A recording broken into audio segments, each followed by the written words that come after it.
सबुठारु अधिक किछि सेलिंग होथाय नै मद नुह ताठु भी अधिक बिक्री होछि गुटका जोटा कि देखिबा आजिकली प्राय प्रत्येक महान व्यक्ति माने प्रबल गुटका खाउछंती आ जो माने सब गुटका खाती आगे सेमानक ठारु भद्र व्यक्ति ए दुनिया रे केही नथिबे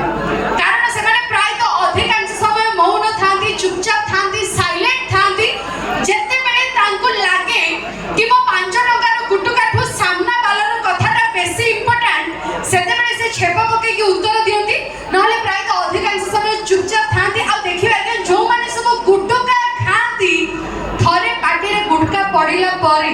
जदि आपण छेना पड़ो रसगोल्ला रसमलाई भी आड़की देबे ताहाले भी से खाइया पई मना करिवे कहबे थाओ तमे खाइ दियो नले रखि दियो मो पछरे खाइबी त आज ई जगह रे सेमिति जेते जण महान व्यक्ति अछंती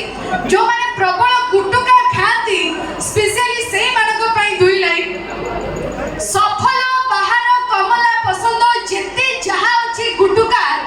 जो माने ताकू खाउचंती ताको गाल तळे उठे फुटुका आ करेबाकू पाटी खोले नाही केते जे जंत्रणा पाती स्त्री पिला छाडी कर्कट रोग रे अकाल रे मरि जांती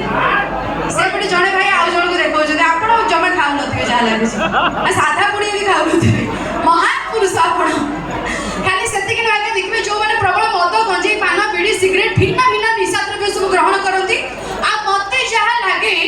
मार्केट रे जदि सबठारो अधिक किछि बिक्री होथाय सबठारो अधिक किछि सेलिंग होथाय जोटा कि प्राय सब बेले समस्त को पाखरे अवेलेबल थाए